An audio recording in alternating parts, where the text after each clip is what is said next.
Hello বন্ধুরা, শাশুড়ি বৌমা রান্নাঘরে তোমার দিকে অনেক অনেক স্বাগত। দেখো আজকে দেখো চিংড়ি মাছ নেওয়া হয়েছে, ছোটো ছোটো চিংড়ি নেওয়া হয়েছে আর থোড় দিয়ে আলু দিয়ে আমি ঝাল ঝাল করে দেখাবো। তোমার দিকে ভিডিওটা দেখাবো, প্রথম থেকে শেষ পর্যন্ত ভিডিওটা দেখো। আর আমাদের চ্যানেলটা যদি না তোমাদের সাবস্ক্রাইব করা থাকে তাহলে সাবস্ক্রাইব করে নাও, যা কিছু রান্না হবে সবই দেখতে পাবে। দেখো আমি প্রথমে কড়া একটা বসিয়ে দিয়েছি, কড়াটা গরম হয়ে গেলে আমি ওতে তেল দেবো, দিয়ে মাছটা ভেজে নেবো। দেখো তেলটা আমার তেতে গেছে, আমি চিংড়ি মাছটা ভেজে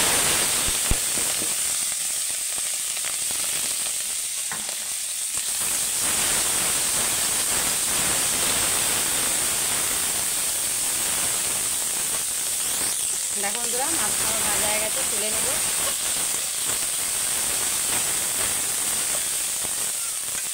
দেখো মাছটা তুলে নিয়ে আমি কড়াতে আবারও তেল দিয়ে দিয়েছি, তেলেতে আমি দেবো জিরে ফোড়ন, একটা লঙ্কা দেবো, আদা বাটা,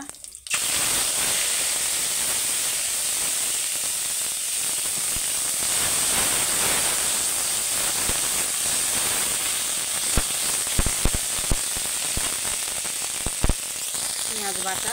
একটা বাটিতে আমি সমস্ত রকম মশলা নিয়ে নিয়েছি, তাতে জল দিয়ে গুলে নেবো।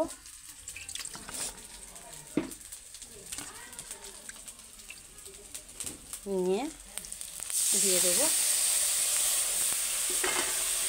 দিয়ে মশলাটা ভালো করে কষিয়ে নিয়ে তোমার দিকে দেখাবো। আমি এখানে রসুন ব্যবহার করিনি, শুধু পেঁয়াজ আর আদা বাটা আর মশলা কিছু দিয়ে করছি। দিয়ে চিংড়ি মাছটা আমি দিয়ে দেবো একটু, আর একটু চিংড়ি মাছ রাখবো, টক করব।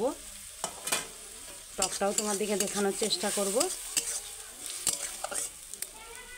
দেখো মশলাটা ভালো করে কষে নিই চিংড়ি মাছের সঙ্গে। দেখো বন্ধুরা, চিংড়ি মাছটা কত সুন্দর মশলার সঙ্গে কষে নিয়েছি।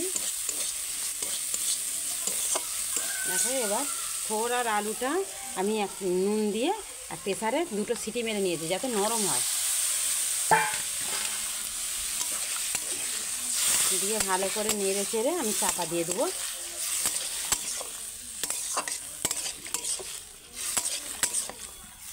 চিংড়ি মাছ যে কোনো তরকারিতেই ভালো লাগে, আবার থোড় দিয়ে তো করলে খেতে খুবই সুন্দর হয়।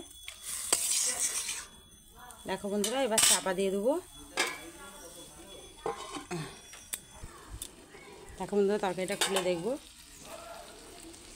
এবার একটু গরম মশলা ছড়িয়ে দেবো, দিয়ে নেড়ে চেড়ে আবারও চাপা দিয়ে দেবো।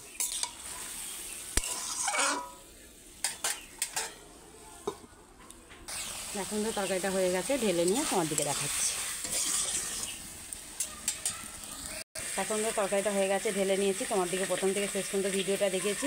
কেমন লেগেছে প্লিজ কমেন্টে জানাবে। আর আমাদের চ্যানেলটা যদি না সাবস্ক্রাইব করা থাকে সাবস্ক্রাইব করে নেবে। Thank you.